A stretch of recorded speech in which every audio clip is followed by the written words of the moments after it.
The Battlefield series has been running for a very long time. The first game was 1942 and was a World War II online shooter with great potential. Now, after years of sequels and spin-offs, DICE is finally returning to their World War II roots with the downloadable game Battlefield 1943. The successor to the original Battlefield features upgraded graphics, a new structure, and the Frostbite engine. But does 1943 live up to its ancestors' reputation, or is it the black sheep of the family?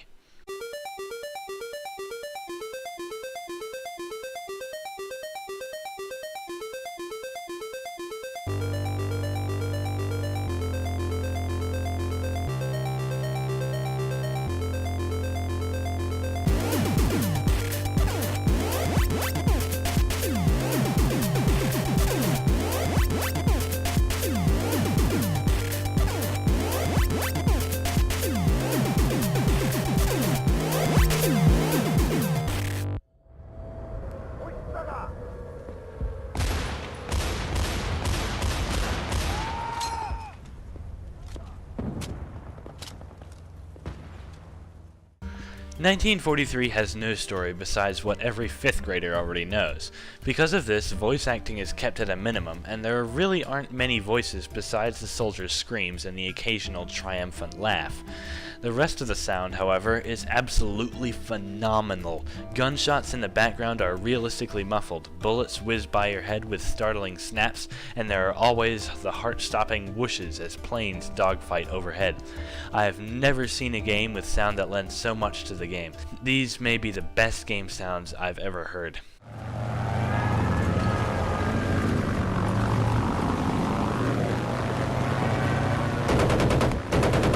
I'm going down!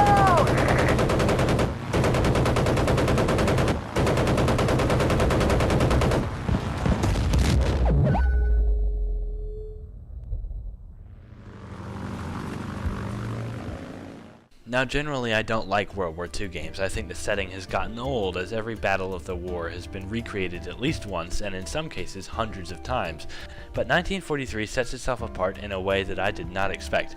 It is one of the most visceral and intense games I've ever played. As you ride into the already raging battle on a landing boat from your team's aircraft carrier, you can see plumes of fire rising up from everywhere.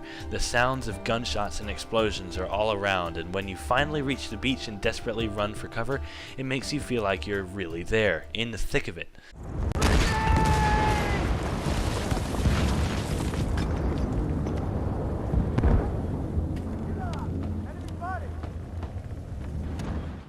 The first thing the player will notice about the graphics in the game is that everything seems very bright. Colors are vivid and everything is well lit. At first I thought it looked ugly, but it adds to the intensity of the battle when all that natural beauty is being torn apart by grenades and tank shells. Speaking of tanks, the vehicles in this game are some of the most balanced that I've ever seen. The Jeeps sport a machine gun that's good against infantry and can move fast, but is prone to being destroyed easily.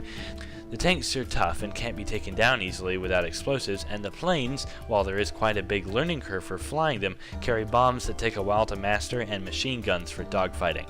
The tanks are quite special, as when you're in a base defending it, the sight of one of those armored behemoths can make your heart sink.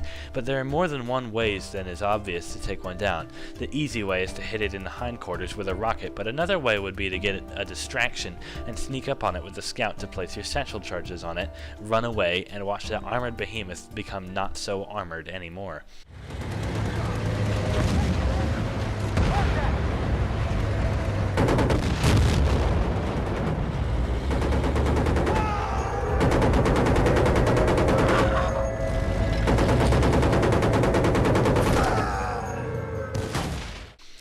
There are 3 classes in this game: the rifleman, who carries a single-shot rifle, grenades, and a grenade launcher, the infantryman, who carries a machine gun and rocket launcher, and the scout, who sports a sniper rifle and satchel charges. These classes are all suited for different situations and playstyles. I myself have never found the infantry to be very effective, but I've seen other players go on killing sprees with the class.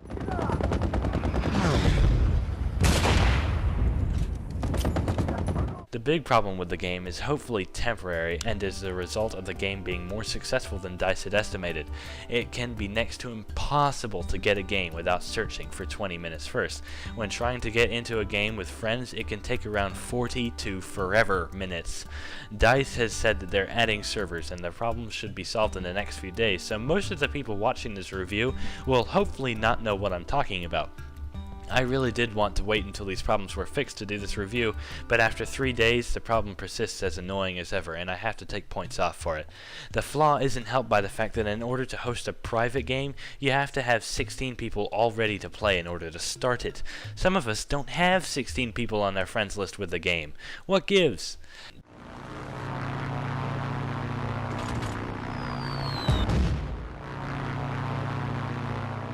Battlefield 1943 may be the best downloadable and World War II game I've ever played.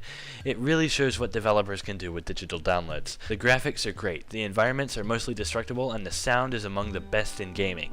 The only thing that holds this game back is a few technical issues that will hopefully be put to rest very soon. I think the most appropriate score for this game would have to be an A.